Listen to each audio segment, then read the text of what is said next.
There. And that's on. Hi, everybody. Shift my mic over a little bit. Good morning.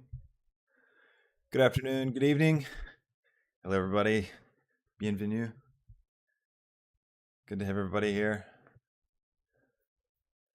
It's Monday morning over in Australia. We've got clouds in the sky today. It's not very warm. It's a bit chilly. Nothing like my poor family, my parents and everything are over in Chicago in the United States, and it's like -20 or something Celsius over there. It's disgusting.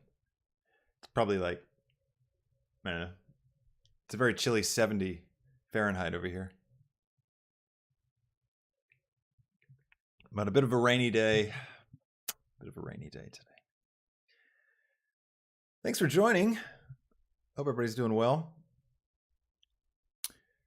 Oh, it's Super Bowl Sunday. Oh man, am I going up against the Super Bowl right now? Worst time to stream ever. Holy cow. It's funny, and you don't live in the media blitz that is America. You lose track of everything. I even forgot it was Thanksgiving last year when it was Thanksgiving. Things just go by. You don't even think about it. Well, if you've got the Super Bowl on, happy Super Bowl Sunday. I used to enjoy that back when I lived in the US of A. I got tired of freedom though, so I decided to get out. How is everyone today? It's good to see you, 4K. Oh, in about 3 hours. Okay, cool. We got time. This is the warm-up. This is your warm-up to the Super Bowl. See how everybody's doing. I'll just scroll back through chat. Welcome, Steven. Good to have you. Nick the Coder. I'll get to your question about audio. Lionel, welcome. Bonjour. Ça va? Ça va bien? Good to have you. Thanks for coming. Bienvenue. Who else is here? John. Hi. Welcome, John. We've got one person over on Twitch. Glad to have you. Thanks for being here. Dee Dee says glad to be here over on YouTube. Thanks, Dee Dee. It's good to have you here too. Hi, Random Rotation. I like your name. That's a cool name. Excellent, Lionel. Doing well. Good. Moi aussi. Hi, John. So today, we're getting back into epic space battles, aka making a sci-fi movie in Blender. So, I don't know. We've had a lot of new people join the channel since we started this series. This is it's actually been a while. We haven't touched it this year yet. We haven't gotten back into this series yet this year. But for those of you who are familiar with it, we're going to be continuing. If you're not familiar with it, it's a very long-running series, and the big picture of it is I've given a bunch of tutorials on how to make everything in this whole scene that we're gonna be looking at today. Talking about just everything from how to make the ships, how to rig stuff, how to do the asteroids, how to do the dynamics, how to think about story. I mean, we've done a lot with this. It's been a really fun one. And I finished all the lessons. So I taught all the concepts, finished it all up. And then we kind of entered this second phase where it was me just animating the scenes and putting the shots together and just finishing up this short film and talking about it as I do it, talking about my process, what I'm thinking about, what I'm going through. And, there's lots of incidental tutorial stuff that pops up along the way. So teaching as we go. So it's kind of a fun format. It's a bit more casual than the edited tutorials that I usually put out. But anyways, I sat down over the weekend, had a big think, and this is really important to me. I really want to be making more short films. I really want to do more narrative content. I would like to start talking about storytelling more on the channel and screenwriting specifically. It's one of my big passions. Filmmaking in general is something that I just really love, and it's something I've always done, and I'd love to start sharing more of that with everyone. And I see Epic Space Battles as a chance to do that. So it's a chance to kind of be working on a short film and talking about those ideas. It gives me an excuse to talk about story and how that stuff fits together. So we're kind of coming up on the big 10,000 subs. So on YouTube, we've almost hit 10,000. We're about 1,000 away. We hit 9,000 over the weekend. So it's really growing fast now. We're averaging about 12, at the moment, we're about 1,000 new subscribers every 28 days is where we're sitting at. So it's just growing really fast right now. And one of my big goals has been to hit that 10K point. And there's a lot of reasons for that, but the thing that it's going to allow me to do is begin to be a bit more focused on these kind of short film things. So I hope that, I want to continue to grow the channel this way, and I hope people get really excited about this because I just love the long format tutorial. I really love the idea of taking you through a project, and I just think it's just a lot of fun for me, and I think it's great value for everybody, and there's a lot to learn. Anyways, I hope you think the same and are excited about that. Let me know in chat if you're pumped about that idea. I'll still keep doing the short tutorials. But anyways, what I was saying is I sat down over the weekend, thought about this, realized this was really important to me, and then I wasn't doing anything with it. Because I've been chasing the YouTube analytics, I've just been focusing on whatever it is that gives me the most views on YouTube. And I don't want to get that way. I don't do YouTube to be the best. I don't do YouTube to be the top, viewed, subscribed Blender YouTuber out there. I'd love that. It'd be great, but that's not my goal. I want to make sure I don't chase the analytics, and I continue to focus on what gets me excited and what makes me passionate about doing this channel, because I want to stay fresh with it. I want to stay really invigorated and excited about it. And I know that, if I'm excited and passionate, everyone's going to come along for the ride. So at least I hope so. Anyway, so I am pumped to be getting back into this. So what I'm going to do is I'm going to actually focus on epic space battles pretty heavy, I think, for the next couple of weeks. We're just going to do this a lot. I'm going to bounce between this and the new series. So the new series is a shorter one. It's not a full short film. It's just like a shot or two that we're going to do, but it's an animated sequence from a race. We're doing this hover car race.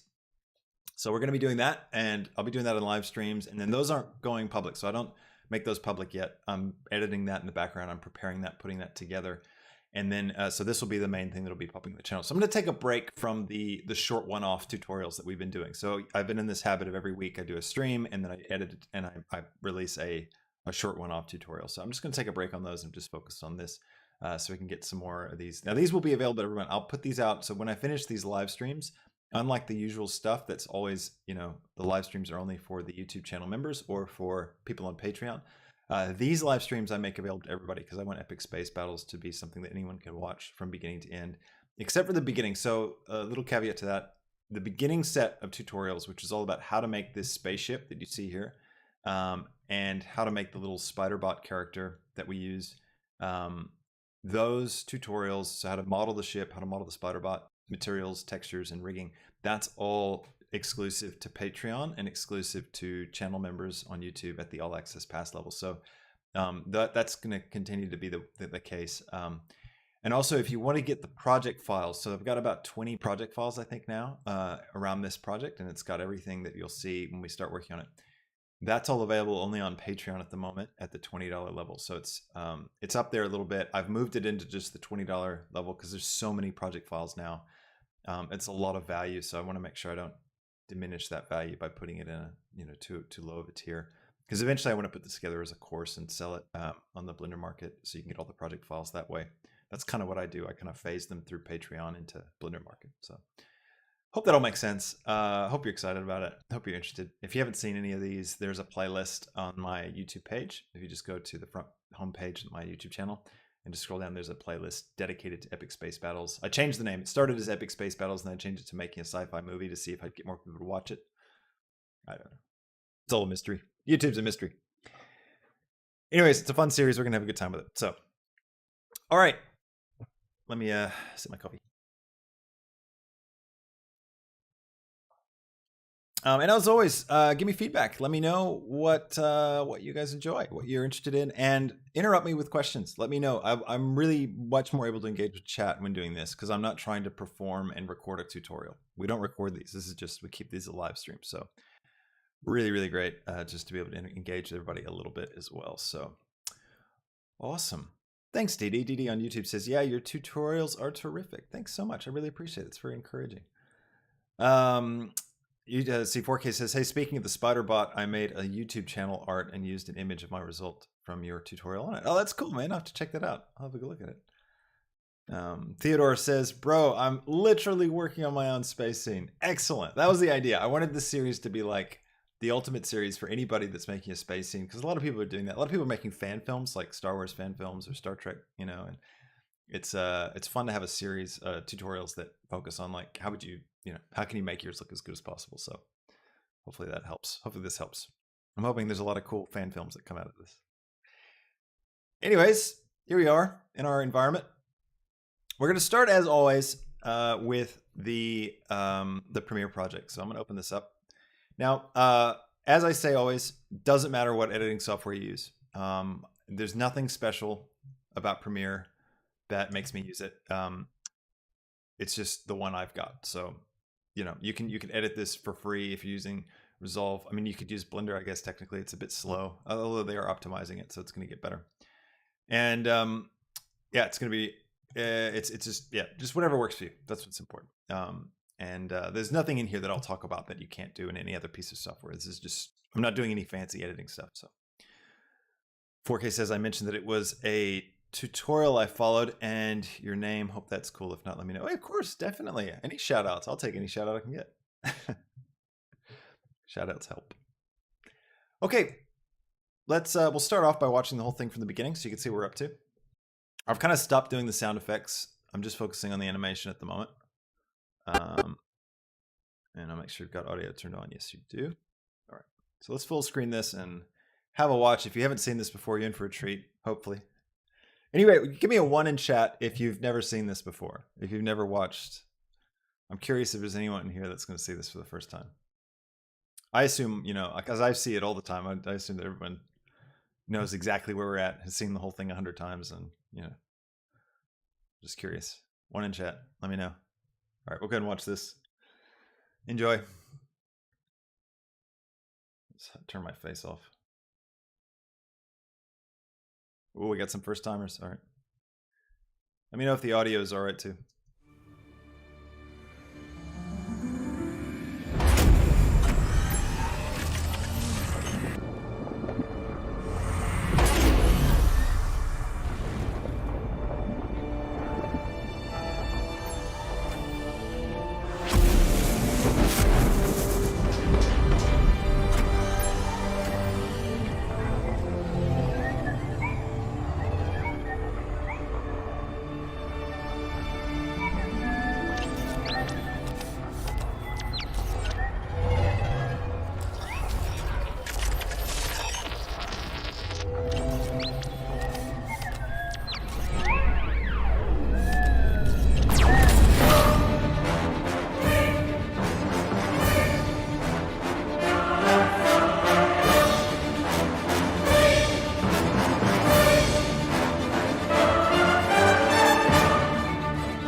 And that's what we're up to. Turn myself back on. So we've made some good progress. We're at the exciting point where the hero ship flies off. I get goosebumps every time I watch it. Okay. Hi, Dreer. Welcome. Hi, David S. Good to have you. Thanks for joining. So that's what we're making. If you want to learn how to make that, everything is there on YouTube. So check it out. Or if you want to watch, if you know how to make the ship, you got to go to Patreon or become a channel member. That's the only thing. Everything else, you can make that with me step by step. So the tutorials themselves like cover all the way up until, where is it? We do all this as tutorials. Yeah, pretty much it stops right about here. So after this explosion one, this one, so all the tutorials actually take you step by step, making every shot up until this point. And then from this point on, yeah, from this point shot, it's all kind of been these live stream casual ones. So very worth your time. If I was getting started and was looking for a tutorial series, oh man, I would have been so excited if somebody had made this. All right. Now let's talk about what's next. So let's listen to the music. I'll turn the music off eventually so you're not spammed with it because it gets a bit crazy. So where we're at in the story, we've got our little bots are running away. I'll turn down the background noise so you can still hear it.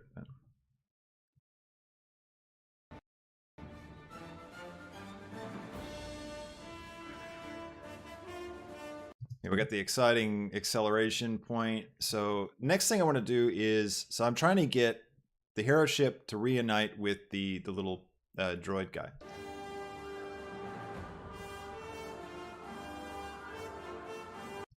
I'm thinking maybe right about to there. Now, I haven't storyboarded this. That's one thing that I should have talked about.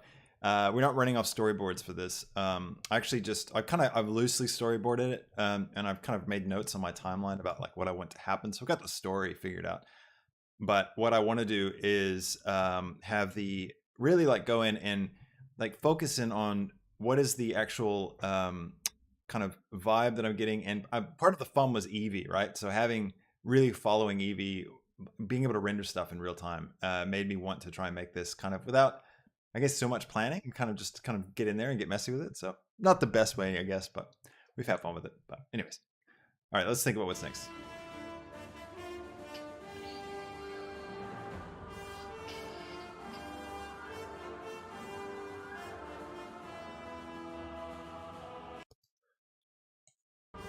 I think that's long enough. I'm just trying to think about right now, like what's the timing for this next shot and what I want to have happen.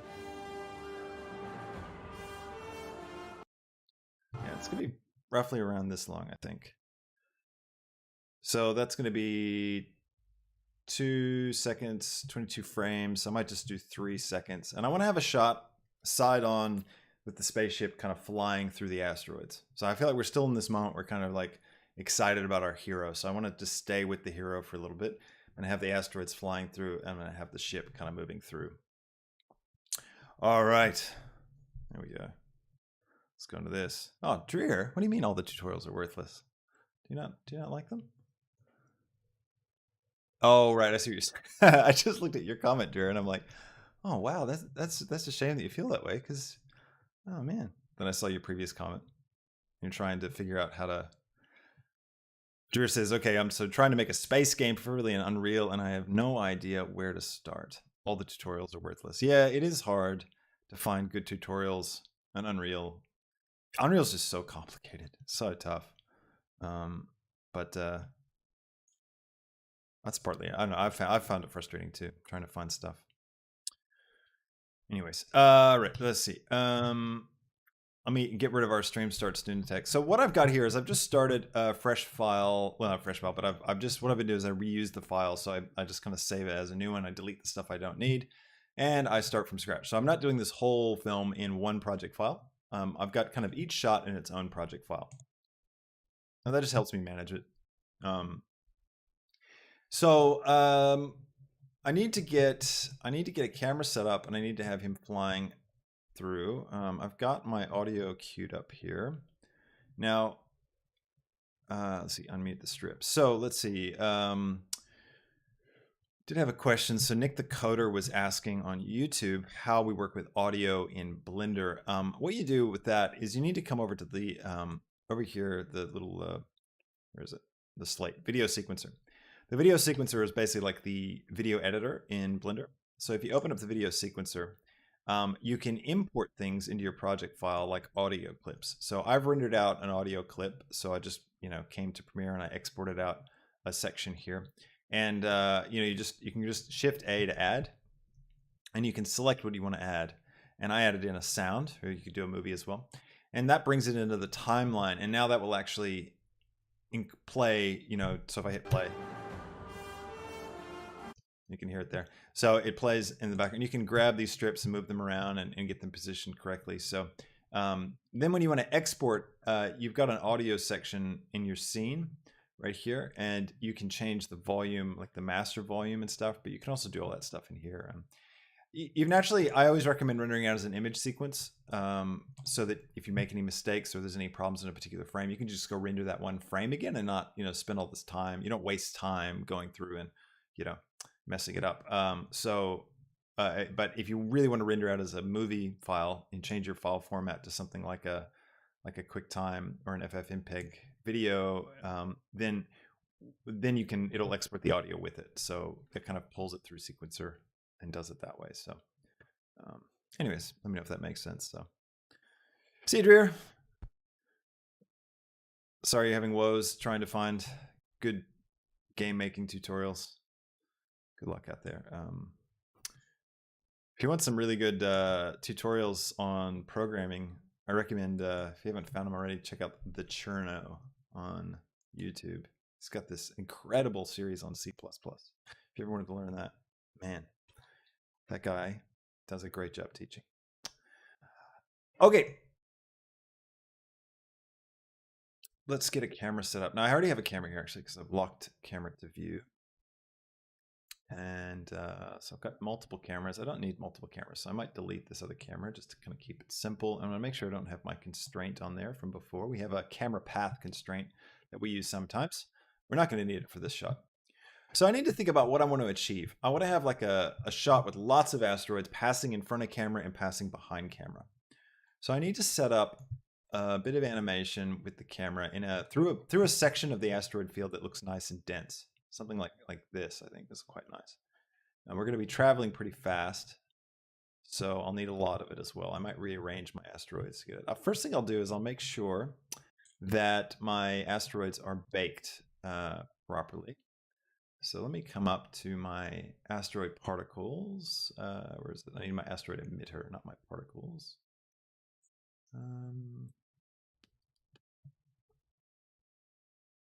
Oh, that's right. They're in world control. Asteroid emitter. That's what I need. Right, I'm going to come to one of these emitters. I'm just going to have to make sure that everything's baked. Yeah, it looks like it's all baked already, so we're safe there. All right. So, hey, we got a viewer on Facebook. Hi. Thanks for joining us on Facebook. And Twitch, we're up to 3. That's great. 3 is like our current best, I think, on Twitch. I think we hit 5 once, which is pretty exciting. So appreciate all the follows over on Twitch. We've almost hit 50. That's the big goal over there. And if you haven't subscribed on YouTube, please consider giving us a subscribe. We're trying to hit 10,000. The goal is 10,000 by the end of February. So see if you can help us get there. What Weasel on Twitch gives me a monkey emoji. Hi. Thanks for coming. All right. I will mute the audio until it's worth you hearing it, because otherwise you're just gonna get really sick of it. All right, let me find a nice dense area. We'll go from there. I'll try this. Bring this down a little bit, and I also want to adjust. Where's my camera? Let's adjust our lens. I feel like this needs to be a bit of a tighter lens. We're on a 35 right now. I want to zoom in a bit. I want to get like lots of, maybe I'll go to a 75 mil. And I'll come over here to my controls for the camera. And let me go back to the first frame. And I'm going to give myself, I've got my timeline right down here. So thanks, Pop Nerd. Pop Nerd on YouTube says, hey, I haven't watched this entire series yet, but what I've seen from the render so far looks amazing. Thank you. I hope you enjoy it when you do watch it. 24. So how long? We're going 3 seconds. So I'm doing 24 frames a second. So I'm doing in my little timeline down here. I'm typing in 24 times 3. That'll give me how many frames I need to have 3 seconds of animation. And I'm going to set a keyframe for my location and rotation for my camera. And then I'll go to the last frame here, and I will just move through the scene like this. Oops, not like that.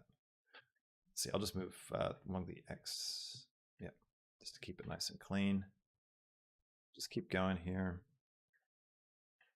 I'll move this pretty far, I think, because I want to have some speed in this shot. I'll set a keyframe here and here. Didn't quite have it. I'm going to switch this to my dope sheet. And I'll grab this here just so it's nice and lined up. And I'm going to box select this whole set, and I'm going to right click here, and I'm going to go Interpolation Linear, because I don't want it to speed up and slow down. I want the camera to be moving at a constant rate. Yo, Markham 3D, how's it going? Good to see you. Hope you're doing well. Thanks for joining today. We're doing some epic space battles. It's one of my favorites. Haven't touched it in ages. Markham does awesome short films. Check out his channel if you haven't already. Go give him a subscribe, like, follow. It's on Twitch too. Spam your links, Markham. All right, that's way too fast, but that's all right. Get this right. Just get this out.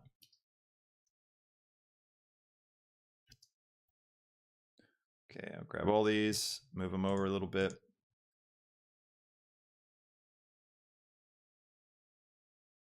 Okay, that's pretty good. We won't know for sure until we get the ship in place. So let me unlock my camera from view. And let's jump out here. Mike Murphy said, I just followed Mark. I'm glad to be in the right tutorial scene. Yeah. Markham's going to take over the world. All right, let's find our ship lost somewhere. Lost in space. I gotta remember where I put it in my hierarchy. I don't even remember what I've called it. Hero ship, that's it. There he is. Let's jump back into the camera. What I'll do is I'll find something I can select. Is there anything in here? Nope. All right, so what I'll do is I'll select my camera. This is a good little trick if you're ever lost. Select your camera, Shift S, cursor to selected, and then go find the hero ship control. Shift S, selection to cursor. Now the ship is right on top of the camera. All right, let's see. Danger, danger, C. Bailey. What do you say that for, 4K? Do you think Markham's encroaching on the territory? Never. There's no encroaching. YouTube's big enough for everybody. That's the secret. All right, let's see. Find a good distance from the camera. Something like this. Now we could do this a couple of ways. We could parent the ship to the camera to inherit that initial motion and then just do subtle animations on the ship. I want to do stuff like this. And I think we're going to want to put some shake in the camera and a slight push in maybe on the front, I think. Hey, White Rooster, welcome. You haven't missed much. We're just getting started. Yeah, it's the sci-fi film. We're back into it. Back into it. Epic space battles. Oh, 4K, I got it. I mentioned Lost in Space. That's right. Danger, danger, Will Robinson. Good reference. All right. Do I want to do this? Do I want to parent them together? I think so. No, I don't, because I want the camera to be pushing in. So yeah, if I parent it, then it's going to get too complicated. So let's take this thing and we're going to go to our first frame, and I'll move him along the X. Which way do we need to go? Where is he? Out of my camera. Focus on him. Yeah, X is right. Back in. There we go. That's one of the advantages, remember we talked about earlier in the series, orienting everything along the X or Y plane in your scene. If you're doing a big battle, you know, it just helps you stay oriented, but it's also a lot easier just to move your things around because you can just grab on the X and pull them to wherever it is you need to be. You know, if I was at a weird angle, it just makes it a lot harder. So anyways, Mike Murphy says, this is the way. This is the way. German Trekkie, how's it going? Welcome. German Trekkie was throwing me some recommendations this morning on doing some possible tutorials on Star Trek ships. Send me some cool links. It's on my list. All right, we're going to start him in frame. So I'll hit a hero ship control selected. I'll hit a keyframe for location and rotation. I'll go to the end. X. I'm doing well, thank you. Doing well. Had a nice weekend and ready for another week. Pretty excited to be back into this series. Now we right click on these, interpolate linear again, because again, we don't want it speeding up and slowing down. This is just like a constant rate of motion. And another thing to bear in mind too. So hi Cosmic Idiot on YouTube says, hello there. Hello back. Hey, we've hit 4 on Twitch. Things are looking good. So another thing to remember when doing animation, so for yourself, always bear in mind, your shots will look terrible right up until the end when you've finalized it. So you just keep pushing it. Part of being a good Blender artist or any kind of artist is just knowing how far to push things, how far you can go, and also having an expectation of when will it start looking good. So you'll notice like this isn't a very exciting shot yet, but you know, it's pretty terrible if we stop there, but yeah, it's all right. We're going to get better. See you, Lionel. Thanks for coming. Have a bon soirée aussi. Awesome. Good. Merci. De rien. À tout à l'heure. Thanks for coming. Oh, and thanks for translating your comment for the crowd. That's nice. Hi, Creepy Ann. Cool name. All right. So let's think. I want it to be tighter. I want to have some bump, and I want to be moving in. Let's get the ship kind of moving right first. So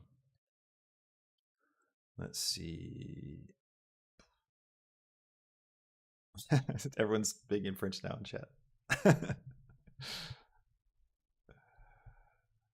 Oh wow, nighttime in Europe. Yep, Narian is in Europe. Very late for everyone over in Europe. You guys are in the opposite time zone to me. I apologize. It's rough. That's rough. But yeah, this will be up on the channel tomorrow, so you can check it out when you wake up. All right, let's get some animation going on this guy. I'm gonna create a little bit of a kind of like an in and out. Like let's have him dodge an asteroid. Let's have him dodge an asteroid. It's good to give him some kind of action. Let me pop out of the camera. I'll just see where he's moving. Let's get it from above. Okay, so we'll put an asteroid in there that he can dodge. Thanks, Pop Nerd. Pop Nerd on YouTube says, everyone watching, don't forget to like the video. That's really encouraging. Yes, please like. If you're over on Twitch, please follow. I mean, if you want this kind of content, follow. Don't if you're not interested. That'd be silly. Don't worry. Down thumbs actually promote the video just as well as up thumbs. So let's see. I'll start with some rotation. So, 4K. Thanks so much for the super chat. Appreciate it. It's very kind of you. Very kind. Do some rotation. Actually, let's put some logic into it. I'm going to grab the asteroid particle. Where are you? Oh, here they are. These are our hero asteroids. Yeah, 62. It's pretty exciting. 62 viewers on YouTube. That's a really nice audience size. Thanks, everybody, for joining. I'm going to use one of these guys, and I will duplicate him and take him out of the asteroid particle collection so that I don't have to, it's not going to be in the particle itself. I'm going to Shift S and selection to cursor just to get it up where my camera is. And let's see. Let's grab it on the X and on the Y. And what I'm doing now is I'm thinking about, so I've got this, simple shot where it's just flying, but it's good to put some logic into it, and it will really play into the animation. So what I'm thinking about now is I want him to kind of zoom up and then zoom around an asteroid. I want to give myself a bit time on the end of the shot to have him kind of zoom back into that frame of the shot. So I need to think about, so I'll probably do the asteroid dodge right here in the middle. So I'm going to go to the middle point in my timeline and I'll move the asteroid so that it's kind of in the right spot. And now I want to think about the framing. So I might scale it down a little bit just so it doesn't like just completely fill the frame.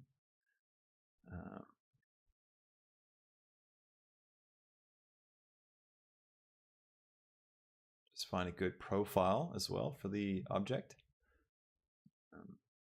It's good. So somewhere right about here. So he's going to fly around that and then come back. Actually, I might bring it forward just a little bit. So we've got more of this at the head, and you know what? It's so small now, it's kind of, I'm not really noticing as much. So I will scale it up. There's a bit of,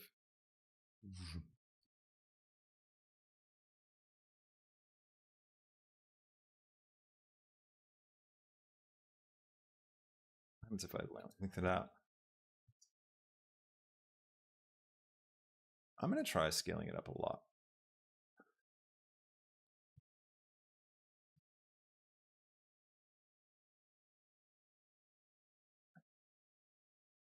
Yep, this will be good. All right, now it's really big and he's flying right through it. So let's get some animation going for this ship. Right. Here we go. Oh, thanks, Landfear. Appreciate the shout out for the Patreon and the Blender Market. It's very kind of you.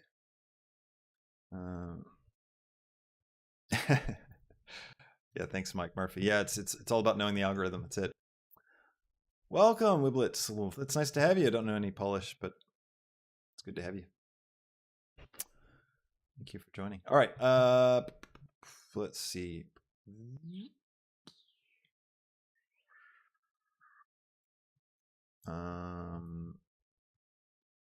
Let's go.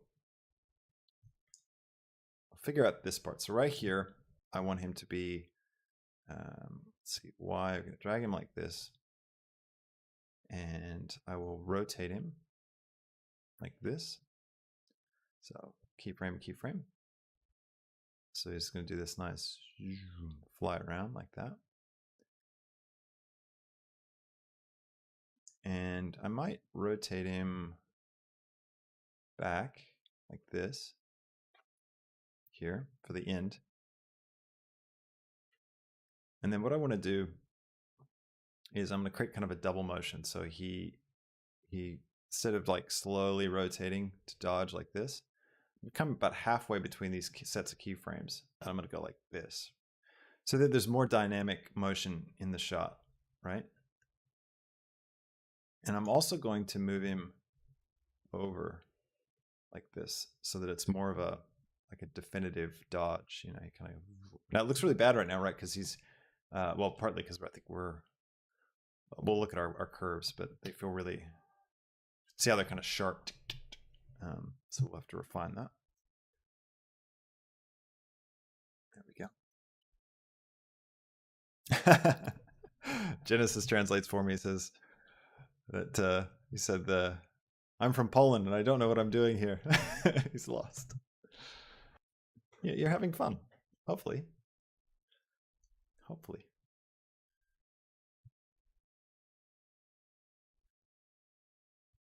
Okay, now let's pop into our, actually before we pop in the camera, let's go ahead and fix up that motion. I'm going to go to my graph editor, and yeah, these are all linear keyframes. So because we set our interpolation to linear, now all these keyframes are linear. So I'm going to come back over into my dope sheet, and I can just select these middle ones and right click and say Bezier as the interpolation mode.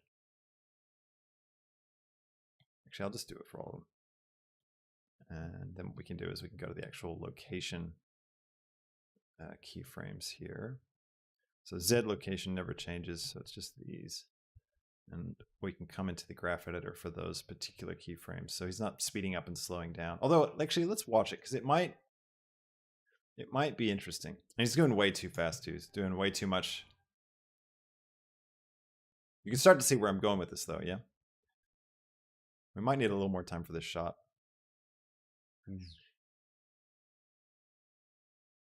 Yeah, let's give this shot a little more breathing room. Let's come back over to our timeline. I'll drag out, see, I'll do 24, instead of 3 seconds, let's add another second. So maybe 2 more seconds. Let's go 5, 120. I'll come back to my dope sheet. Just bring this up a bit. Everybody having fun? Hope you're enjoying this. I'm going to hit A to select all. Also, I'm going to turn off this, which is only shows selected, because I'm going to mess with all my keyframes. Well, except for I don't want these 4 asteroids to be messed with. So let's actually do have a bit of extra animation. Small wing jets. Let's see. I'll take. Actually, I will use this. But I'll select my hero ship control, and then I'll find my camera, and I'll hold down control and click the camera. Now I've got both of those selected, so I've got those specific keyframes shown. So, hey, Bastian, welcome. Good to see you too. Glad to have you back. All right, so let's extend. I'm gonna come to the beginning of my frame with all these keyframes selected. I'm gonna S to scale, and that's just gonna scale them up from that point at the beginning of the timeline.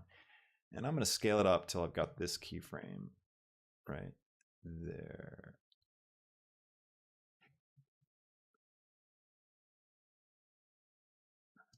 Yeah, that's pretty good. And you know what? The speeding up and speeding down doesn't actually hurt too much. Yeah, this is going to be good.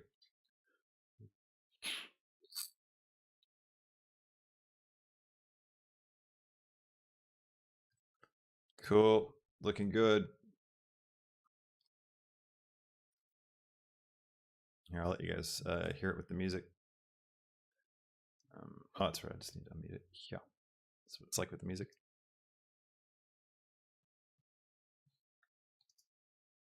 Sorry. There we go.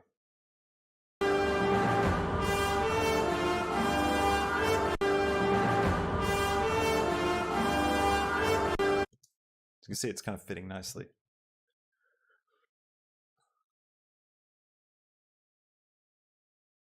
All right, let's get back to refining this action.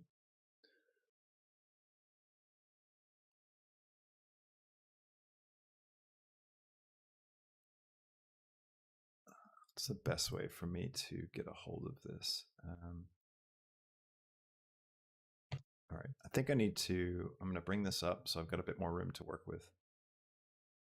Keep this set to timeline. So I've got these controls down here, and then I'm going to switch this to the graph editor.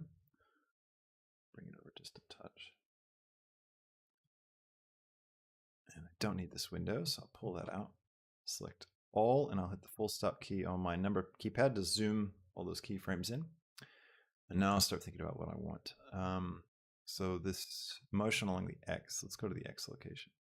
I'm going to take this and scale it down. So by scaling it down, you see how the handles are getting closer to that central keyframe. I'm basically decreasing the speed up factor. It's sort of just now it's a linear motion without making it a linear keyframe. Now I might bring it up just a little bit because it's nice to have some variation, you know, in the, I might even drag this up a little bit. So I've got like more of a curve.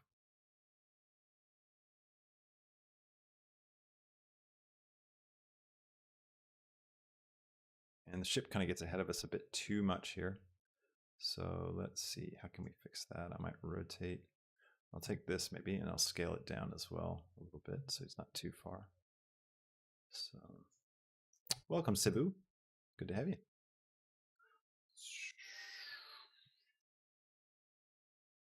Okay, so you see that there's a little jerk in his motion now? We gotta fix that. One thing we could do is delete this keyframe. That's gonna help smooth it out. Now let's figure out what's that. That motion there along the Y feels a bit too strong. So let's come to this. Let's grab this on the X. Let's move it back a little bit so it starts a little sooner. Yeah, cool. And when he comes in here, it'd be nicer if he was closer to camera. So if we like bring this curve up. See how that's kind of nice. It's got that good, nice feel to it. We might bring this out a little bit. Bring this one down. You can use the X and Y keys like to lock where you drag a keyframe.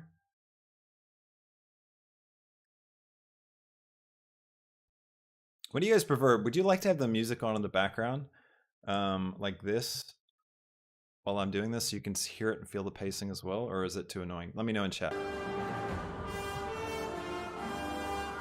Just say music on or music off.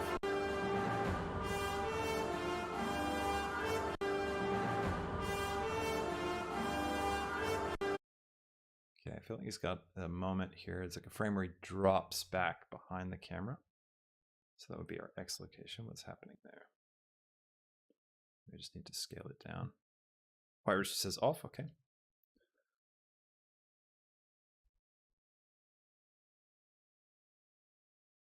I could lower the music more. Yeah, that's not a bad idea.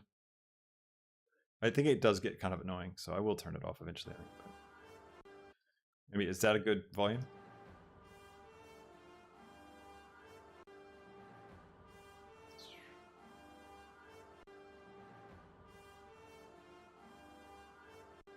All right, I like that motion. That feels good.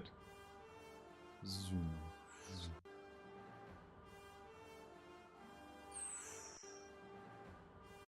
Yeah, cool. All right.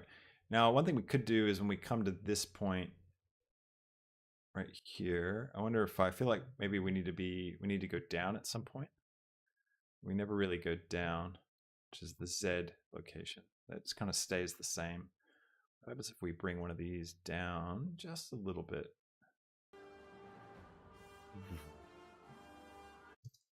And then maybe like right here, what if we grab this up a touch? It's a little too much. Turn off my handle so I'm not watching that. That can be deceptive, that orange, cursor that we have for the object that's selected, because we're seeing its motion. If we get rid of it, we're going to see what the viewer sees, and that's a bit more, realistic for us.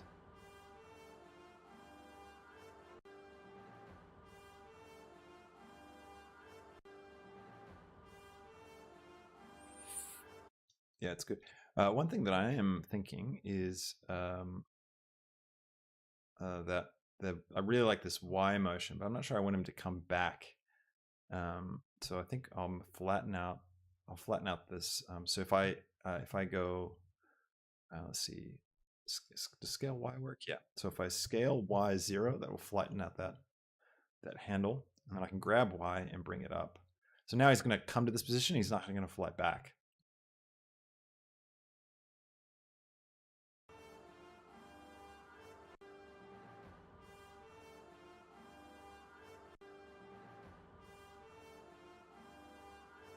Yeah, it's good. All right, awesome. Now,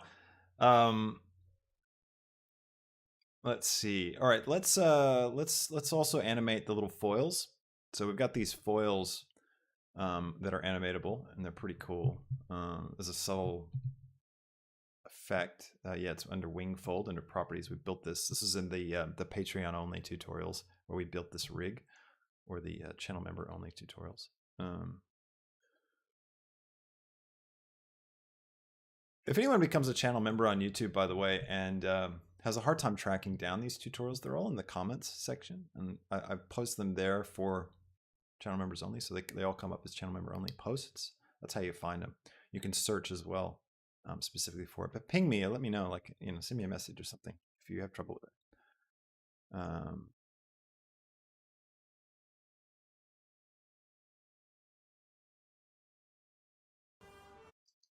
Chat's asking where Rathalos has been. She's over on Twitch. You can find her every now and then. She streams as Samantha. What's her Twitch channel? I don't remember. Samantha something on Twitch. You could ping her on the Discord though. She's still around.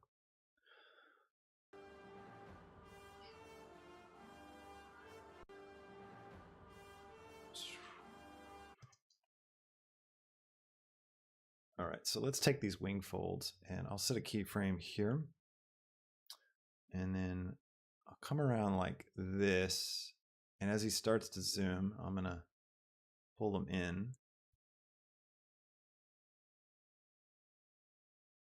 And then another keyframe here. And wham, as he hits that point, scale him back up. See how that looks.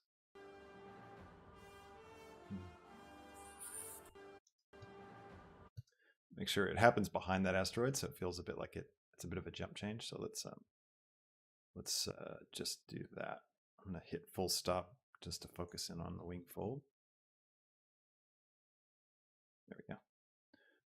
And let's see, I need to move them to right about here, I think. So grab on the X, I'll just drag it up like this. Yeah. Oh, Mac Graphics says, love the series. Thanks so much, Mac. I really appreciate it.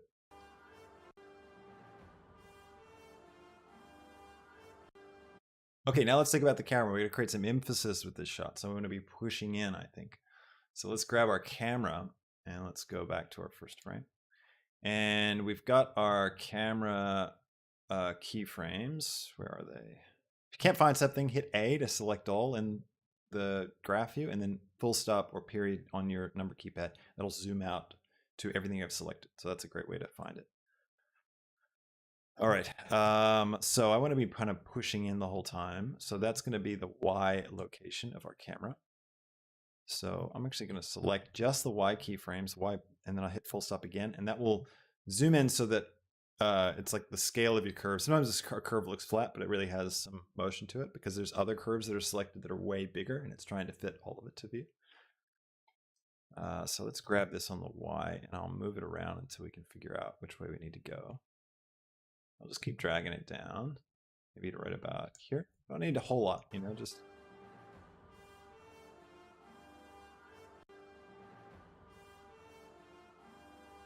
All right, it's good. Now let's come to our camera and I'm going to just check, see what a closer lens looks like.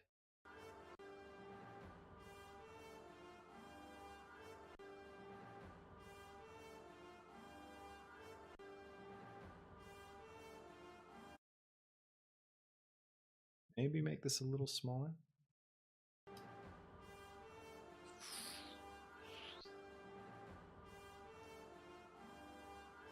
Yeah, I think I like it closer. I think that's kind of the vibe I want to get with this.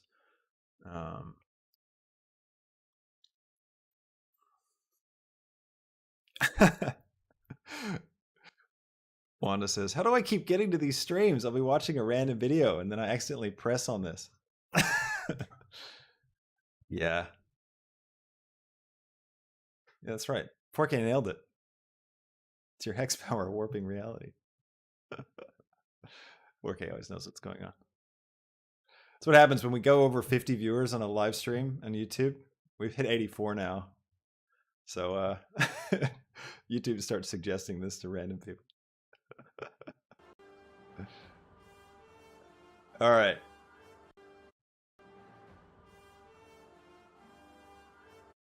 Notice how many times I'm playing back the shot.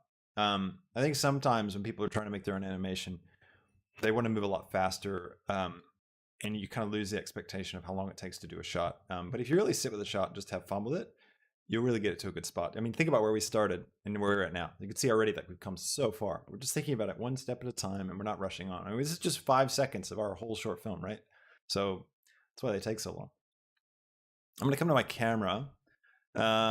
Let's see. Let's go for, I want to put a little bit of bump in this camera. So I think I want some Z bump, so up and down. So I'm going to open up a little side menu, go to modifiers, add a modifier, and go noise. And I'll just drag this out so you can see a little bit better.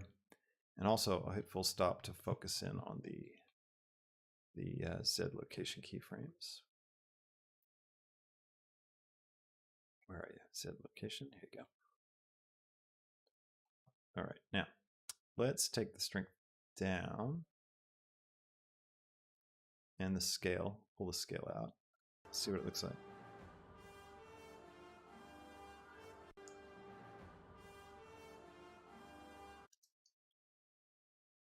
Move it up a bit. Let's bring it right in. Bring this down. That's way too much.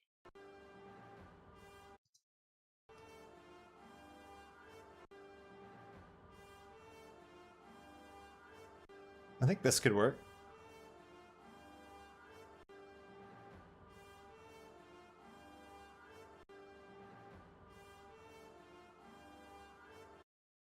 Let's try this. I'll copy this one. And then I'm going to come over to the, do some rotation. Which rotation is going to look the best for us? This one's a good one, the Y. Z, not so much. I think X and Y are the only ones I want. So let's go, first we'll go to the Y. I'll paste that in, see what this looks like. Oh, no, wait, not Y location, sorry. I want the Y rotation. Paste it into this one.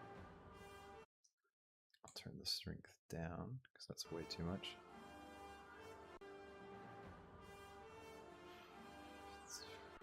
Yeah, it's good. All right, let's go to the X.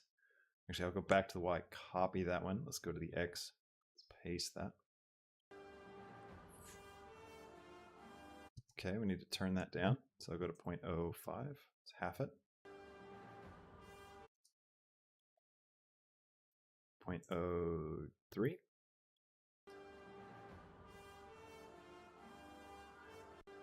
Yeah, that's nice.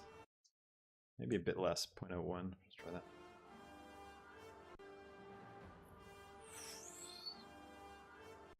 It's good. Now, one thing that I'm thinking is the lead time. So with the ship, you can see how it's getting towards the front of our frame, and he's kind of like peeking out from the frame. I don't want that. I actually want the ship to kind of be like the front of the ship is the face of this character, right? So I kind of want us to be focusing in on the face. That's important for helping the audience continue to relate to this hero figure, this ship. So we're trying to really emphasize that right now. We're trying to connect the audience to the hero. That's really important. So we're pushing in on the face.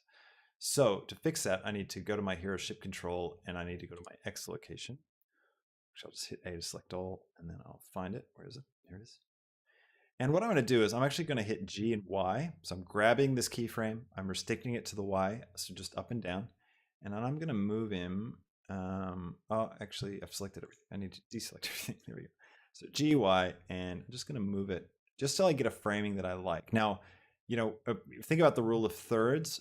Divide your frame into 3 quadrants. So basically, like, you know, one line in the middle to half it, and then half those 2 halves. And, well, it's not quite like that, is it? No, yeah, so 3 quadrants. So 1 space, 2 spaces, 3 spaces. And you want to line it up with one of those lines. So this guy's right here. Now, it'd be ideal if we kind of moved it up a little bit. This would be kind of the ideal point. But I think this is all right because we got this camera shake. Anyways, now we're pushing in on the face.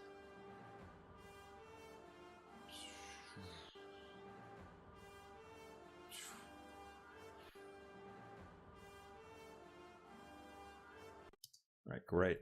I'm going to save this. Now, let's see. Let's go for... I'm just looking at chat. See what you guys have been talking about. We've gotten on off in a tangent over on YouTube. Yeah, I do actually have the 7th stone. That's true. All right, so now let's start thinking about the render. Well, what's this going to look like? Let's have a look at our systems. So I'll just I'll turn on the viewport rendering.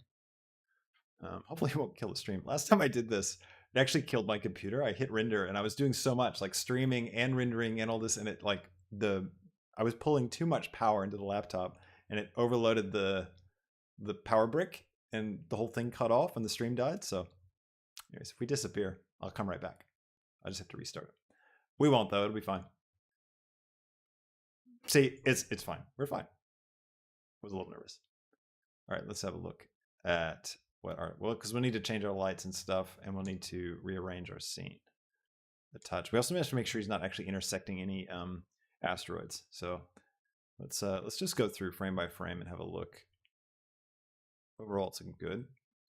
Let's intersect that. No. We're going to turn motion blur on for this as well.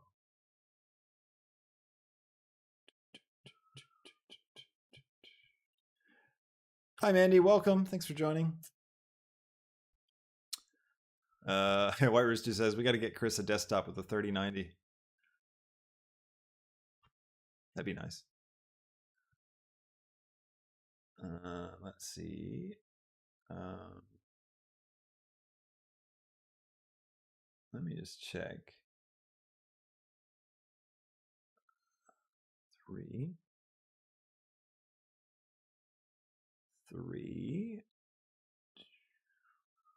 Yeah, cool. All right. Oh yeah, 100 viewers on YouTube. That's exciting. Hi, 100 people. You're amazing. Hi, 3 people on Twitch. You guys are great too. Let's see, what's chat saying? Oh, talking about you guys want to get me a 3090. Look, I'll take a 3090 with a 5950X. That'd be fun. Sure, send it to me in the mail. That'd be great. I should do one of those, you know, like when Twitch streamers have like that bar at the bottom when they're fundraising for a new PC. Should totally do that. Anyways, they do have, I don't know if I can get them. It's a good question. White Rooster on YouTube's asking, can you get them in Aussie land yet, or are they scarce there too? I think they're scarce here too. They're scarce everywhere. Scalpers exist everywhere. RTXs, PlayStation 5s, Xbox, whatever's, forget it. All right.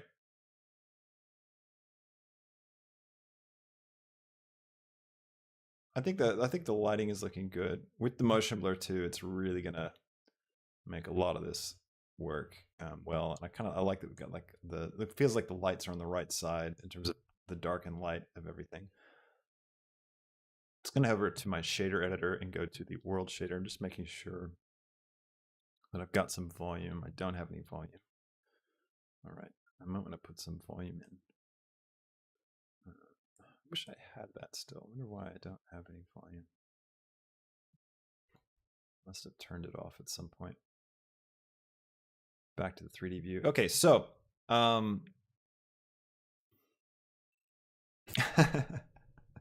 Mike Murphy says, I was just complaining to my girlfriend that Sasquatch has like 9,000 views and you only have 100 when you're superior content. That's kind of you to say. It's all about, you know, YouTube voodoo. If you do it right, it all works out.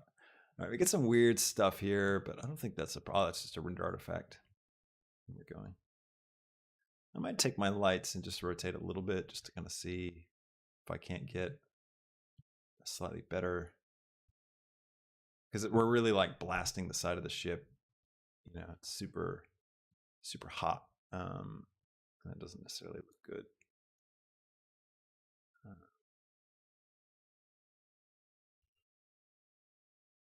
Just tweak these guys a little bit. Bring this around.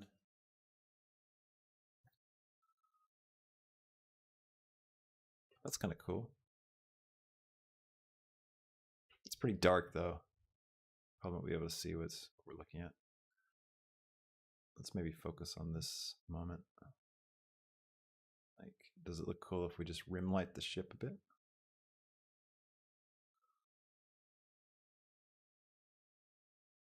Or maybe like we hit the bottom of the ship like that.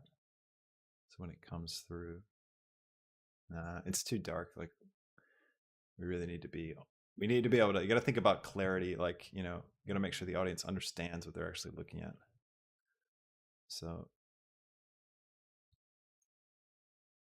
yeah, now we've lost the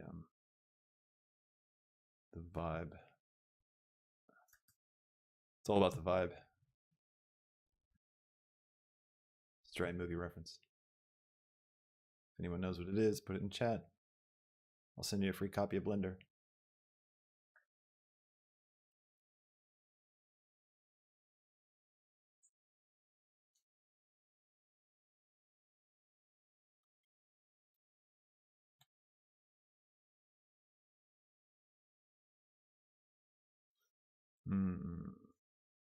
Feels a bit flat, doesn't it?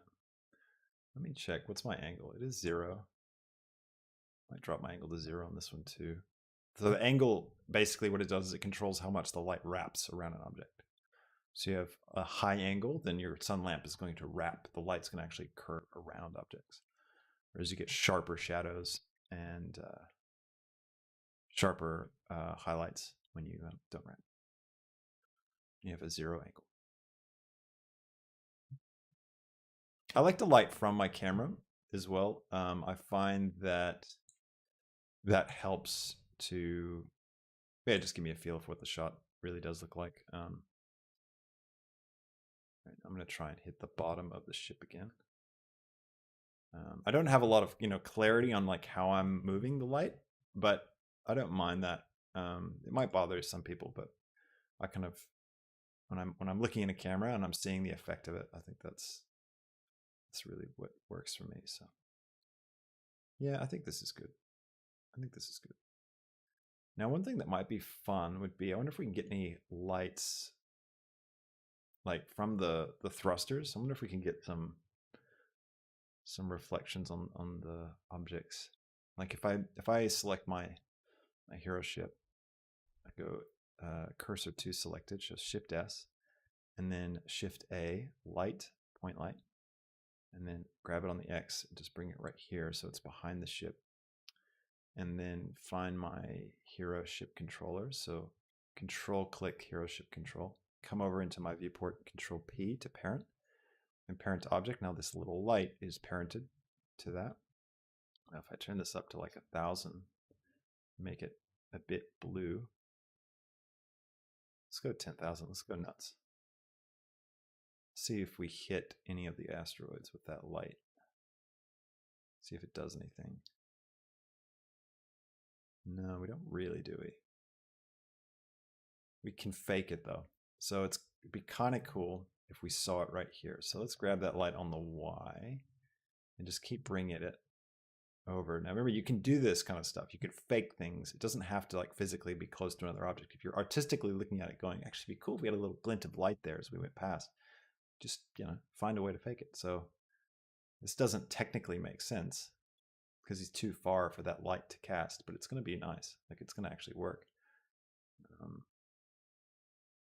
So we'll come around and then we'll have this boom, kind of burst moment where as he passes the asteroid, it's going to look really nice.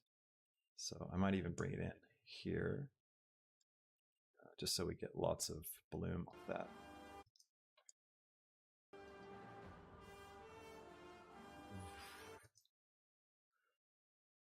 I almost want to see a jet cone coming off of these guys as well. Let's have a look at doing that. Let's zoom in on our ship. And we've done things like that in previous versions of this series, and we do have these, these hot kind of jets. Go back into my frame, my shaded view. I'll select this polygon, and this one is, it's a mirrored object, right? I'm going to hit Shift D to duplicate, and then P to separate by selection. Okay, I'm going to go out of edit mode. I'll just select it. There we go. And I'll hit full stop to find it. All right, so here it is. Here's ship.001. Let's take this and let's go into edit mode with it, and let's hit E to extrude and grab it on the X and drag it out. Okay. And let's just see if we can get this to work. Do I want to do it this way? Let me think. I mean, the other way is to, I'm just thinking if I want to have it curve, like have a nice flow, like a particle stream would do.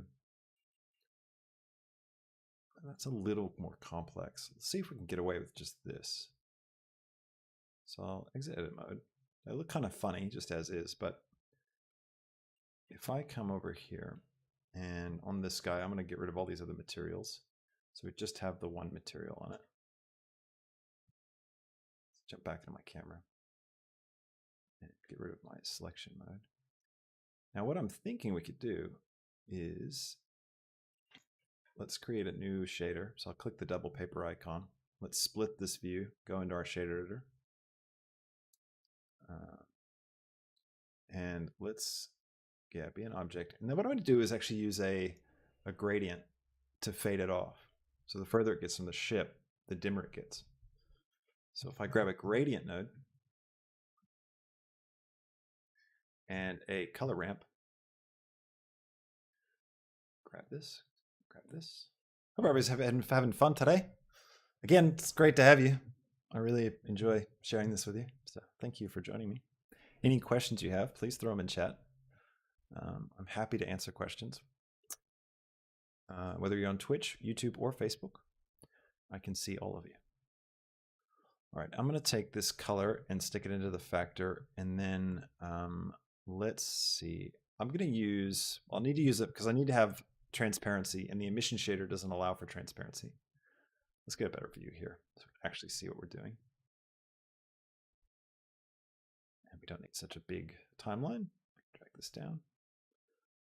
Try and keep remembering you guys and setting up views that you can actually see stuff in. All right, so we need to use another shader to get this to work. So I'm going to come over here. I'm going to Shift A and I'm going to grab a transparent Bsdf shader. Okay, so this is a simple shader. It doesn't take much for the computer to calculate, and it just does alpha transparency. I'm going to mix these two together. So I need to get a mix shader, which is different from the mix RGB node. Don't get confused there. This mixes between two different shaders. So you could have two really complex, principled Bsdf nodes, shader systems, and have them mixed together in one, which is really cool. It's a good way to do transitions. Like if you want to have an object that's like a solid object, and then it like kind of morphs into like a glowy object, you can have two totally different shaders in one material, and then use a big shader and animate the factor, and it'll fade between the two. It's really cool. All right, so because we're in Eevee, I'm going to go to my options under settings here, and I'm going to go blend mode. I need to go alpha. Hashed or blend, doesn't matter. I'll try blend first. It looks a bit better with blend. I'm going to say no for shadows. I don't want to worry about shadows. And show backface doesn't really matter without blend for this one. And now what I'm going to do is I'm going to use the color as the factor. So this will be the factor to blend between the two. It's not going to work yet because I need to have a vector to let Blender know how to place it. You see when I move this around, it doesn't quite. Oh no, yeah, there we go. It is working actually. We don't need a vector. So I'm going to set this to maybe B-spline. That's a really subtle one, and I'm going to flip it. So I'll put the dark side. No, that's right. Yeah, that's right. The bright side's at the ship. So pull this out. There we go. See how that works? So now I've got the jet cones. Now, I'm going to pull this in so it's a bit brighter right at the jets. I might try E, see if the fall off's a little bit better. No, that's a bit too much. Let's go back to B-spline.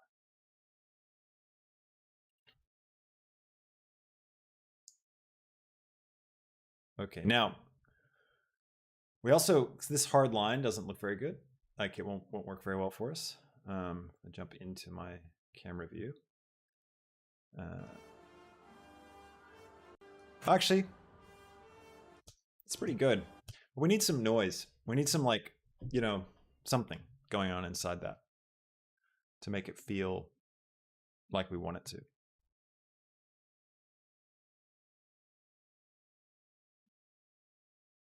So how do we do that? Let's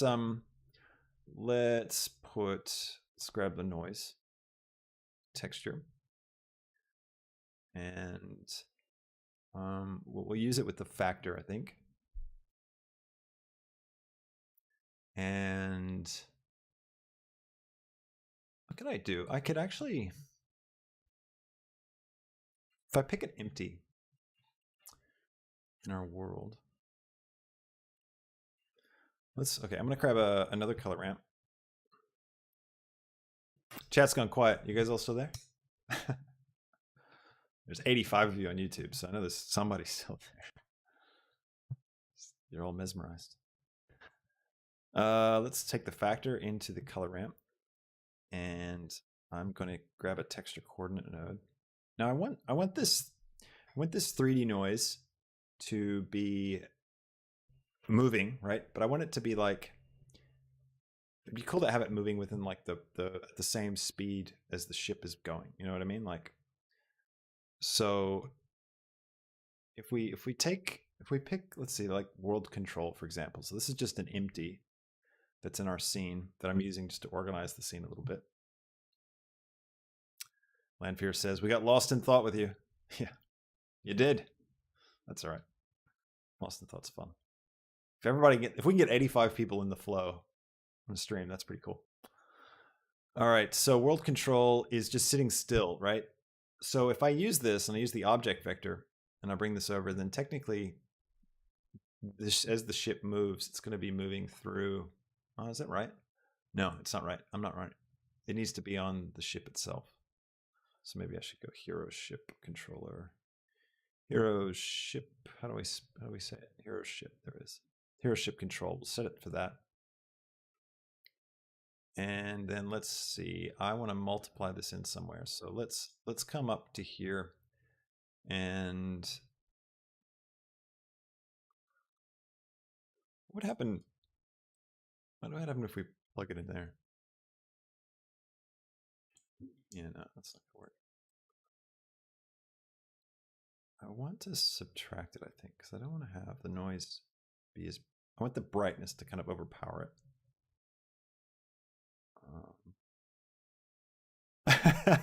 David S. on YouTube says, White Rooster is our proxy. We are sending all of our comments through him. It's pretty funny. White Rooster, if you're on Twitch, White Rooster's making most of the comments on YouTube at the moment. All right, so I'm going to go mix RGB. And I will set this to, we'll start with multiply, and I'll put this one in here. And then I'll turn my factor all the way up. And I'm going to flip this around. Yeah, this isn't quite going to work, but that's all right. I'll show you. So if we go through, do you see how is it moving?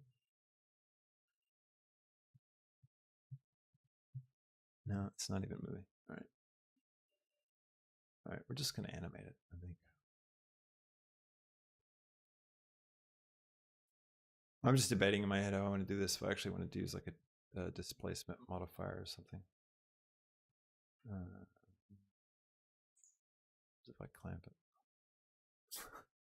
White Rooster on YouTube says, I speak for the peoples.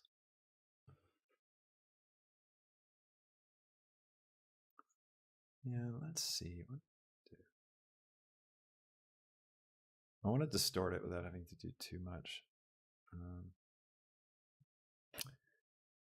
Yeah, that's probably all we need to do. I'll go back to generated. Go back to multiply.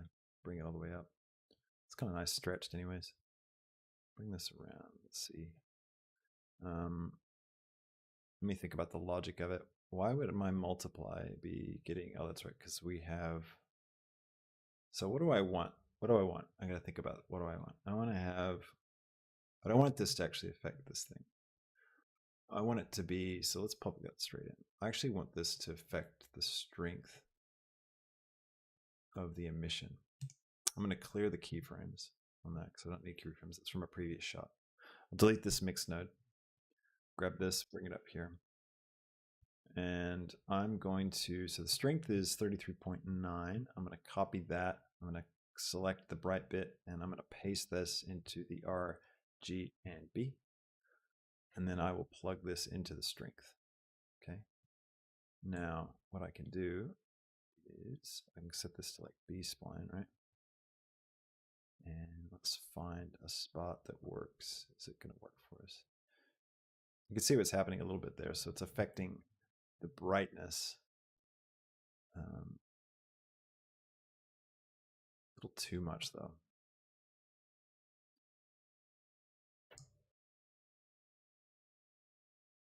There we go. Now we've got what I was looking for. So like that. And now what we can do is we can come over here and we can hit a mapping node. And we can animate that mapping. I think along the X. Yeah, it's the X that we want to do. So we're going to be going in the positive direction. So I'll set this to 0. I'll go to my first frame.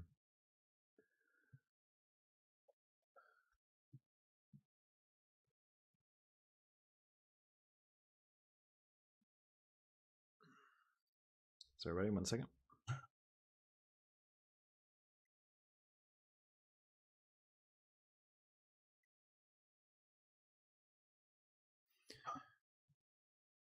All right. Now let's animate this. So I'm going to hit I for keyframe here, and I'll go to my last frame, and I'll go maybe to 5. Let's say. Hit I again. Need to find that keyframe here. Go back to my dope sheet. It's a bit easier to find stuff there. Select this. Where is it? There it is. And I'll right click on these and go Interpolate Linear. Let's have a look at that.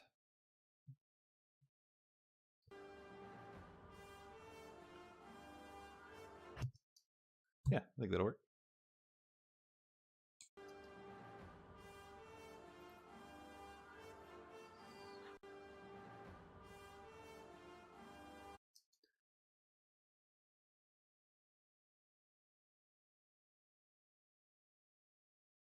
Put a little burst in.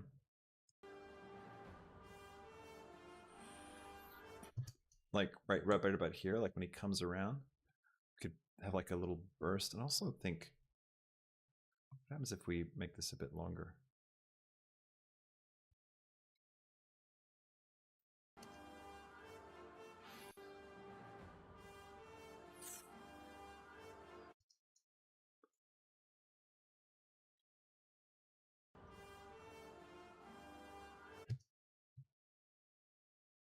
Maybe I want to do that here. Like, what if we scale on the X, bring it in, right?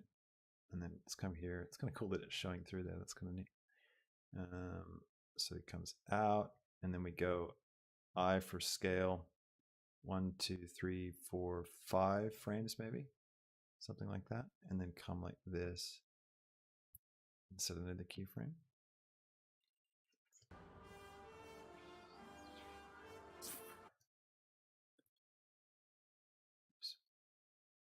Just like these, bring it back a little bit.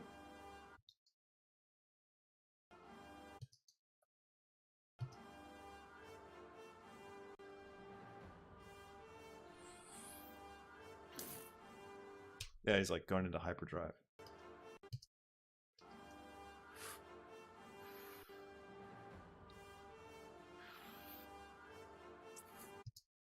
I wonder if we put some variation in it, like over here, when it comes into the frame. We could scale it down a bit. And then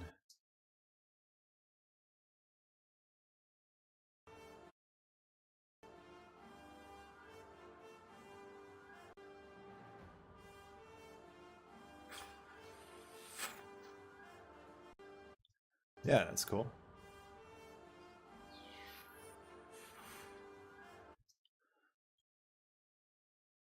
And if we're doing this, it'd be cool if like we had this light here as well. Like, so remember that little point light we had? Let's Shift D to duplicate him. Let's grab him on the Y. And try and find him first. Where is he? Come out of render mode. Turn on our selections. And what's the asteroid that we're seeing in our camera view? Oh, it's this one. All right, so I'm going to bring this light, like cheat it. I'm going to bring it right over here. There we go. Back into render mode. I'm going to grab it along the Y until we start getting tons of light here on the side of the asteroid, like this, right? Now, see how it just creates this flash frame?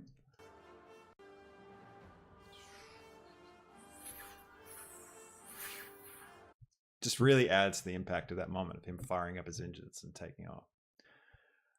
Awesome. I think this is pretty good. Let's see, is there anything else I want to do to this shot? One thing that we could do, if I grab this, where's our emitters? Turn selection back on for these. Grab this group. Oh, that's right. It's not going to let me grab and move them, is it? No. White Rooster says, I think it's hilarious that you make the engine sounds while it's playing. I do the same thing. You've got to make your own sound effects when doing animation. It's the only way to do it. DD says, looking dry cool. Nice. David S says, maybe a slight flutter. You mean like on the jet at the back? Genesis says, I think brightness noise is needed at the jet material. Yeah, maybe it's not quite strong enough. There's brightness noise. There it is.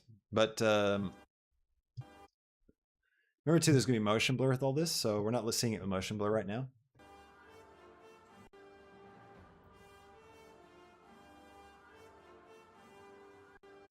I think this is a good shot. I'm happy with this shot. All right, so I'm going to set up my render. So I like to render each of these in their own folder. So I'll come over here. I'm going to change this name to, this is Epic Space Battles. What are we at? 20, I think. Is this 20? Just double check. Let's see. Tutorials, Epic Space Battles. Come over to renders. Shot. Oh, this is shot 19. I might just label this shot 20 because I think we're at, this is episode 20, I think. Oh, I see what you're saying, Genesis, is like a flicker of like the brightness. Yeah, that's probably a really good idea. We should do that. Let's do that. So what we can do here is come over to our shader editor.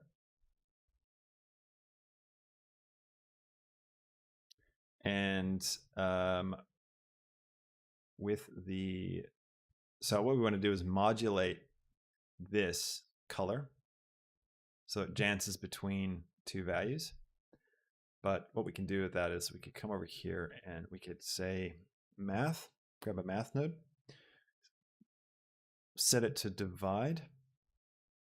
We'll take this as value 1. And it works into a math node, by the way, because this is just a black and white image.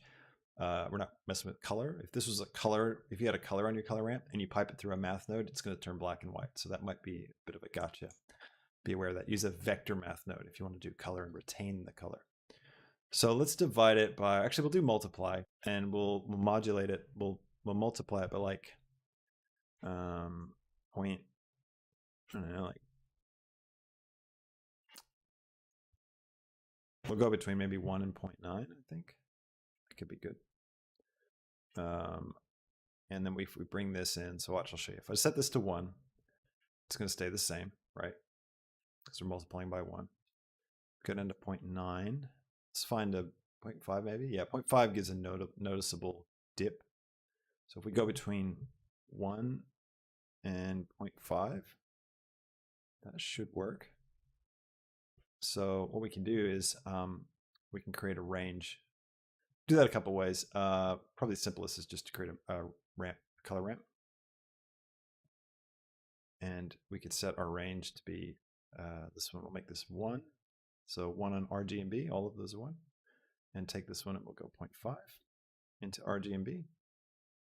Technically, I think all we have to do is the R channel if we're doing math. I think it only takes the first channel. But not really sure.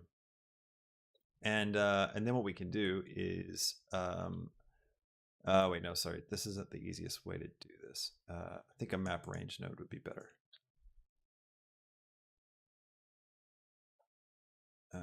Because we want to go, well, no, because we want to actually, all right, let's set this, sorry, let's go back to 1 with this. Let's set a keyframe for it. And let's go to the curve editor. Sorry, the graph editor. All right, and let's find that shade. I'll hit A and full stop to zoom in on it. And what do we got? Default value, that's what we want to see. So we don't need to see this. I'm just going to hide the hero ship object transform. So I'm just looking at this. And I'm going to add in a noise modifier. And I want to modulate between, so right now it's adding 1 to it or subtracting 1 to it. I'm just going to go 0.5. And you see on the side here, you've got these numbers, right? So I know that I want 1 to be the max. I want to go between 1 and 0.5. So what you can do is it phase? No. Offset? No. Scale? No. How do you do this? I do this a lot. Maybe it's not noise. Maybe that's why. I need to take it down.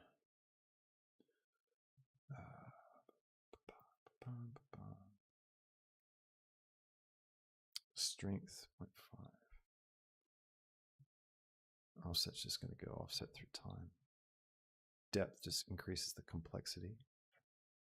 Restrict frame ranges, isn't it? And influences it either. Yeah. So I think it's using the noise one. Blend, that's okay. We want to go, that's right. We want to go subtract. That's right. Change the blend mode. Nice. Thanks, White Rooster. All right, so we want to subtract 0.5. Is that right? So now we're going to go between those. Yeah, that'll work. That'll work. Anyways, let's now think about the timing with it. It's hard to see because we'll be only got a few frames to work with. All right, let's increase this to 1. See what it looks like.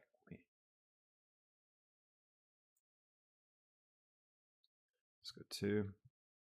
Yeah, 2 is going to be too far. You can see we actually start going into blacks.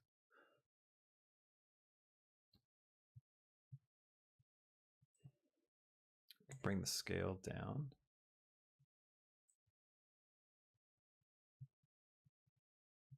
Yeah, it's a bit subtle, isn't it?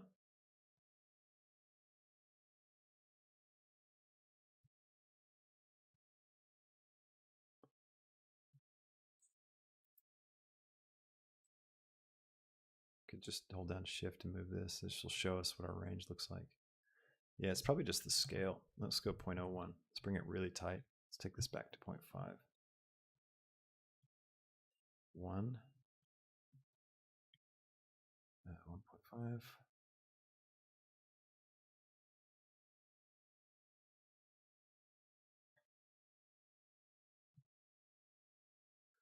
Yeah, I think you're right. Scale's too low now. We can't see.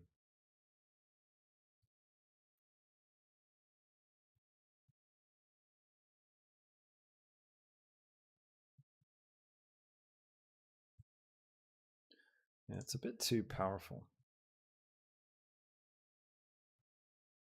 I think that'll be good.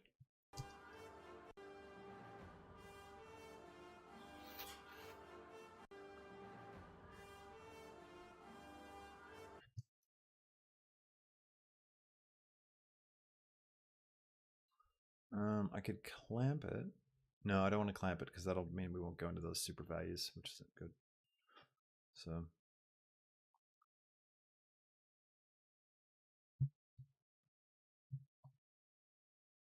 all right, Rooster says lower the strength to 0.75. Let's try that.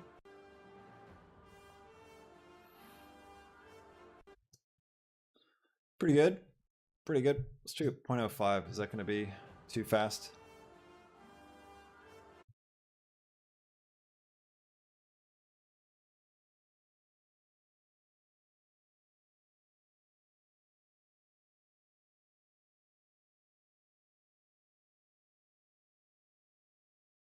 Oh, there we go. I can see it now. Except we do go black. I don't want to do that.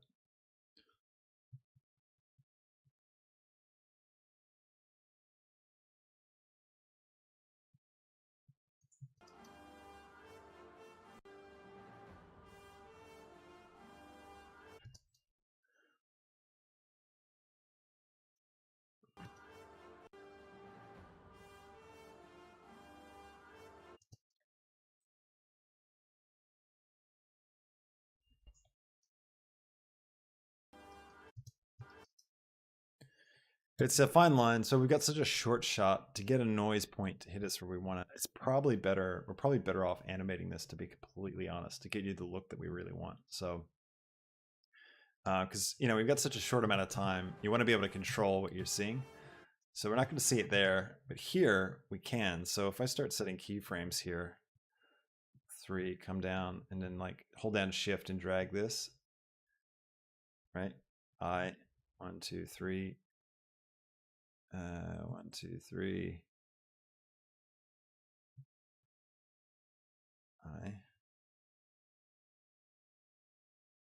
Could even go above 1 if I wanted to.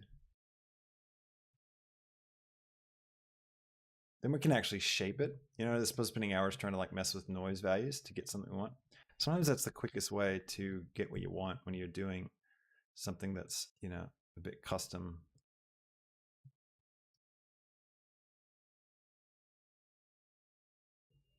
It's actually kind of cool going super bright with it.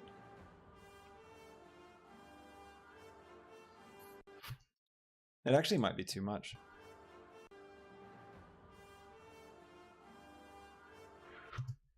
I like that first burst, but I think this one's too much.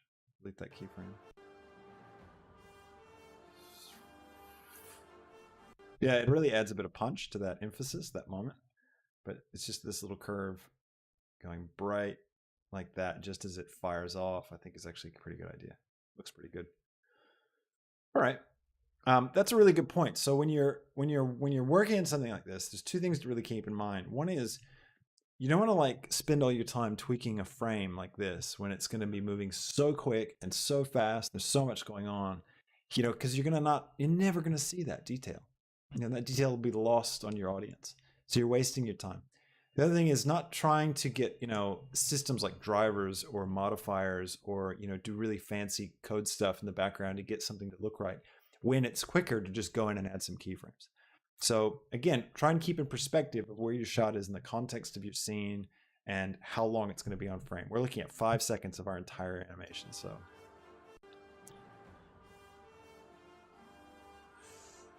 great. All right, this is really good. Now I want to put this in my shot. So let me think. I want to see if there's a way I can render this like rough with you guys here live, so that I don't like kill the machine and it doesn't take forever. I'm going to drop this down to maybe, well, I'll match my viewport samples. Let's go 16. And let's see if this will work. I'm going to hit render, save. And let's go render animation. Is there anything I'm missing? I don't think there is. We'll find out. Oh, now there is a bit of a compositing workflow that this is being piped through. Let me show that to you. Go to the compositor. The rendered image first is going to go through a little bit of a curves adjustment just to kind of increase the contrast. Then a glare node is going to add a bit of lens flare. Sometimes this doesn't work very well, so I have to be careful with this, especially with that jet. We have to look at that probably. And it's actually very subtly added in, so it's only being added in by 0.01. Then I've got some lens distortion with a bit of dispersion set at 0.03. That adds a bit of color split along the edges, so we go a bit, RGB and B on the edges of our lens. And then I boost the image and then tweak the hue and saturation just a little bit. And then I've got a mask here, an ellipse mask, to create a bit of a vignette with a blur on that mask because it's a feathered mask. And then I put that all together. So that's how we go. So let's have a look at. Dave makes a good point. The phase of the noise needed to be closer to the scale of your frames. That's probably a big part of it. All right, I'm gonna hit render, and I'm gonna step away for a minute, and I'll be right back, and we'll talk about it. I'll put David S. says, speaking of naps, Chris is cutting into my old man nap time. Feel free to head off, David. Oh, wow, we're back to 92 on YouTube. I thought everybody would just leave when that happened. It was a dead stream for a while. Thanks for leaving. Okay, so I'm back in Premiere now, and I just want to bring in that shot so we can see how it fits with everything. And usually I bring in a shot, look at it, and feel like I got to change things. But anyways, we'll bring it in. It's not the full shot, but that's all right. We'll grab it. Where is it? Renders. Shots. Oh, it didn't render the right folder. Where did it go?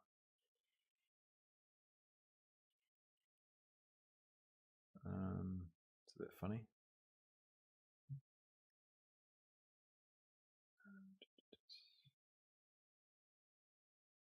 Where does it live? Tutorials. Did I stick it in here accidentally? I did. There it is. Got the wrong folder set up for my renders. Anyways, doesn't matter.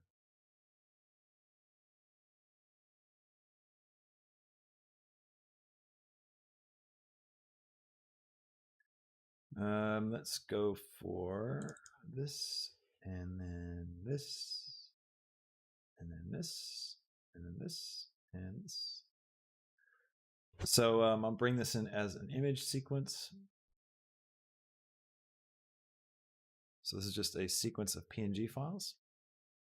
Now I need to make sure my interpolation is right, or my interpretation is right. I interpret footage.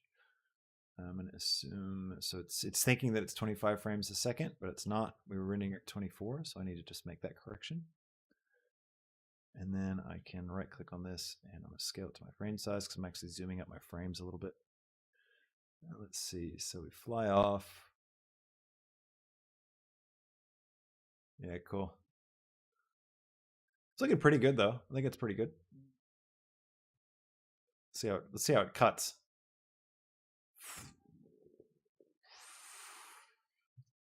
I think that cuts pretty well, even though we don't have the rest of the shot.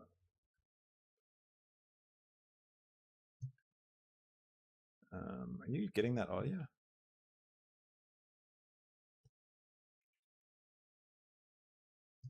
No, you're not. That's odd.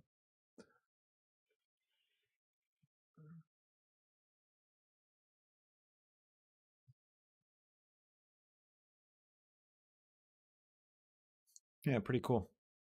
Yeah, the music's not playing for some reason.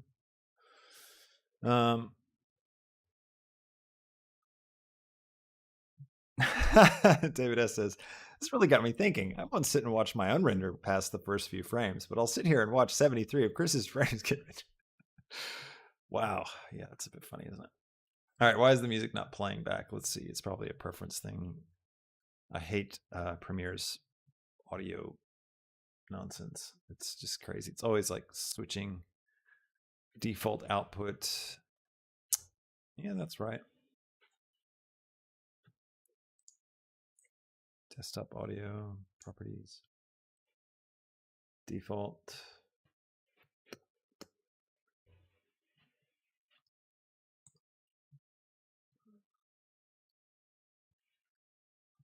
Yeah, I'm not sure why it's not working. Anyways, well, we made some great progress today. I'll know more once I look at this shot in context. I'll just give you kind of a breakdown right now in terms of like what I'm thinking as I'm wrapping this up. And now I turned the volume back up, White Rooster. I'm not sure. I'm actually seeing that there's no audio at all coming through on OBS. So must be just something that wires got crossed when the computer crashed. But anyway, so what I'm going to think about as I'll go through and I'll finish rendering this shot, and we can pick up where we left off and talk more about it next time I stream this. But just looking at it,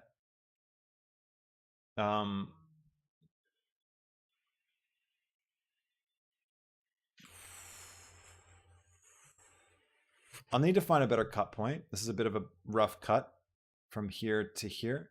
So I might cut out of this one sooner, or maybe think about going back and adding in this spin. See how we've got this spin going in this shot?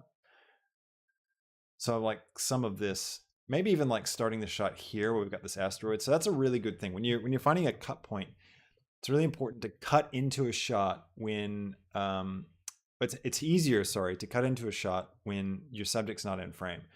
So like if you're on set and you're directing something, you want to make sure you always start your take with the character out of frame and they enter frame and then they do the thing and then they exit frame. Well, I mean, if it makes sense in the context of the scene, but the start and the end, entering and exiting frame is really important because it gives you more options in the edit and it makes it a lot easier to cut into. So like in a case like this where we've got the other thing is actions, cutting on actions. So the action here is this turn, this rotation. If we had that continuing in this shot, it would make sense in terms of the edit. We also have this blurred extra frame where our keyframe was a bit off, so it's good to cut that stuff out. But what I might do is start it here. So he's not even in frame. And this asteroid is going to be like a reveal for us. See how that looks. Yeah, it's subtle, but it makes a huge difference in the context of things. Yeah.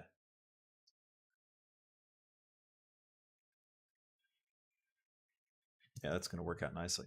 The other thing I was worried about was the fact that our camera's quite smooth here. We don't have any noise in our camera, and then we add noise. But I actually kind of like it. I think in context now, looking at it, I feel like it's pretty exciting.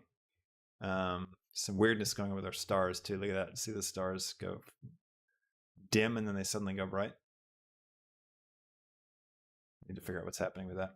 But yeah, anyway, so I like this motion. I think it's pretty good. I think it adds some excitement to that shot. Really, really ramps it up. So yeah, I think it's looking really, really good. All right, well, Wizzle's got to go. It's almost 1 a.m. in Europe. It's probably time to go for a lot of people. If you're in America, you're probably about to watch the Super Bowl. It's exciting. Hi, Caesar. Welcome. Good to have you. Thanks for coming. Yeah, I think it's appropriate to have the camera shake during a close-up scene too, David. I think that it adds to the impact of the shot. So, well, thanks for joining me today, everybody. Sorry again for the cutout in the stream when we lost the connection there, but that's all right. This live stream I will put up for everyone, so keep an eye out for it. It'll be on the page. I'm not sure if I think I'll do an edited version. I'll cut out the bit at the beginning and I'll cut out that render time from it and then repost it just so it's a bit, doesn't have those spots in it. But anyways, hope that you found this really helpful. Hope you enjoyed this tutorial-esque kind of live stream me working on a short film. Let me know in the comments if you're into this, if you want to see more of these, you want to see me continue epic space battles and finish off this short film. Please, if you're on YouTube, please consider hitting the like button and subscribing and leaving a comment. All those things go a really long way to helping the channel grow. And if you're ever on Twitch, our tiny little Twitch community, we're growing that too, bit by bit. We only just started on Twitch, so hit the follow button, and no subscribes yet. It's just follows over there, but that's fine. So we're growing that. We're going to hit 50 soon, I hope. So keep that coming. And we're aiming for the big 10,000 on YouTube by the end of February. So if you haven't already subscribed, about half the people that watch my stuff haven't subscribed. So maybe think about subscribing. Only if it's going to help you out. You want to really stay tuned to what I'm doing. Subscribe. If you like just kind of dipping in every now and then, don't worry about it. It's cool. But yeah, if you're really into it, hit that subscribe button. That really helps me grow the channel. Yeah, consider checking out the Blender Market and Patreon and all those places where I'm selling stuff that helps me continue to make these tutorials. Again, check out Patreon. We've got, and becoming a channel member on YouTube, you get access to the early tutorials in this series on how to make the spaceship, how to make the little spider bot, the bad guy that we've got in the scene. So check those out if you're interested.